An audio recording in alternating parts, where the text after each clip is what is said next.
Hello दोस्तों, अगर आपको भी नहीं पता चल रहा है कि आप इक्विटी म्यूचुअल फंड में अपनी इन्वेस्टमेंट को स्टार्ट करें या फिर डेब्ट म्यूचुअल फंड में अपनी इन्वेस्टमेंट को स्टार्ट करें, तो आज के इस वीडियो में हम हाइब्रिड म्यूचुअल फंड के बारे में बात करने वाले हैं। तो ये म्यूचुअल फंड इक्विटी और डेब्ट दोनों कैटेगरी में इन्वेस्टरों के पैसे को निवेश करता है और जिस म्यूचुअल फंड की हम बात करने वाले हैं उसका नाम है कौन का एब्सोल्यूट फंड। ये एक हाइब्रिड म्यूचुअल फंड है और इसके 5 रिटर्न्स के बारे में जाने तो इसने 1 साल में 13.8% का रिटर्न्स, 3 साल में 31.6% का रिटर्न्स, 5 साल में 20.5% का रिटर्न्स और ऑल ओवर 18.2% का रिटर्न्स अपने इन्वेस्टरों को लाकर दिया हुआ है। और इसने अपने कैटेगरी एवरेज के बेंचमार्क के रिटर्न्स को भी हर बार बीट किया हुआ है। तो जो म्यूचुअल फंड मेरे हिसाब से अपने कैटेगरी एवरेज के बेंचमार्क के रिटर्न्स को बीट करता है हर बार, वो म्यूचुअल फंड मेरे हिसाब से तो एक अच्छा म्यूचुअल फंड माना जाएगा।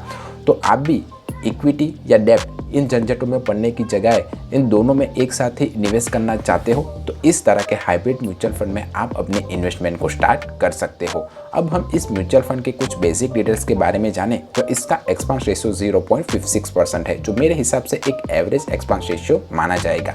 अब जिसे नहीं पता कि एक्सपेंस रेशियो किसे कहते हैं, तो जो एसेट मैनेजमेंट कंपनियां होती है वो हमारे ही पैसे को मैनेज करने के लिए हम ही से कुछ फीस चार्ज करती है और उसे ही वो एक्सपेंस रेशियो के तौर पर हमें बताती है। तो जितना ज़्यादा एक्सपेंस रेशियो होगा उतना ही कम इन्वेस्टरों को प्रॉफिट होगा। तो जब कभी भी आप किसी भी म्यूचुअल फंड को चुनें तब एक्सपेंस रेशियो के क्राइटेरिया को ज़रूर ध्यान रखें।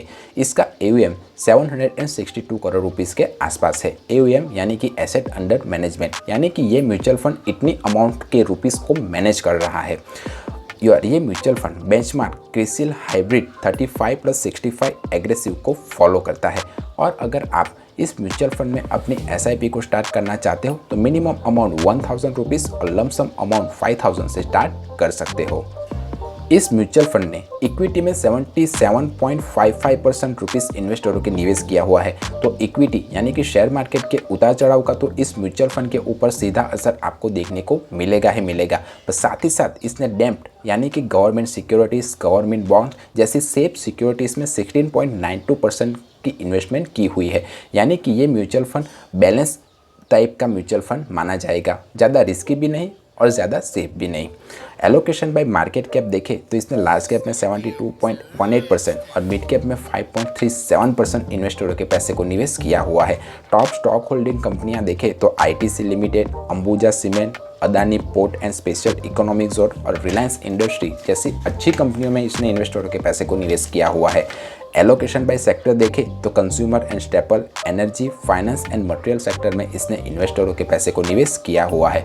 रिस्कोमीटर में आप देख ही सकते हो कि अगर आप इस म्यूचुअल फंड में अपनी इन्वेस्टमेंट को स्टार्ट करते हो तो ये एक हाई रिस्की म्यूचुअल फंड है, क्योंकि इसने अपनी ज़्यादातर अमाउंट इक्विटी यानी कि शेयर मार्केट में निवेश किया हुआ है।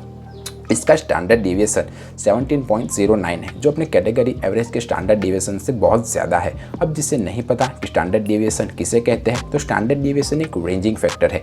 जितना कम स्टैंडर्ड डिविएशन होगा उतना ही अच्छा, वेल परफॉर्मिंग और कम वॉलेटाइल म्यूचुअल फंड माना जाएगा। तो जब कभी भी आप किसी भी म्यूचुअल फंड को चुनें तब कम स्टैंडर्ड डिविएशन वाले म्यूचुअल फंड को चुनने की कोशिश कीजिए, आपके लिए बेहतर रहेगा। अब हम इस म्यूचुअल फंड पर लगने वाले टैक्स स्लैब के बारे में बात करें तो अगर आपने 1 साल के बाद अपने इन्वेस्ट किए हुए पैसे को अगर निकाला तो आपको long term capital gain tax 10% का देना पड़ेगा और उसमें से भी आपको 1 लाख रुपीज़ का अजम्पशन मिल जाएगा। पर अगर आपने 1 साल के भीतर ही अपने निवेश किए पैसे को निकाल लिया तो आपको short term capital gain tax 15% का निकाली हुई पूरी अमाउंट पर पे करना पड़ेगा। तो अगर आपने भी इस म्यूचुअल फंड में इन्वेस्टमेंट किया हुआ है तो मुझे कमेंट करके बताइए कि ये म्यूचुअल फंड कैसा रिटर्न लाकर दे रहा है। मेरे व्यूअर्स को हेल्प हो जाएगी। मेरा वीडियो पसंद आया है तो वीडियो को लाइक कीजिए और हाँ, म्यूचुअल फंड, शेयर मार्केट और फाइनेंस से रिलेटेड कोई और क्वेश्चन या क्वेरी हो तो आप मुझे कमेंट करके पूछ सकते हो या 1-to-1 डायरेक्टली भी मुझसे कॉल करके बात कर सकते हो। मिलते हैं अगले वीडियो में, तब तक के लिए बाय बाय।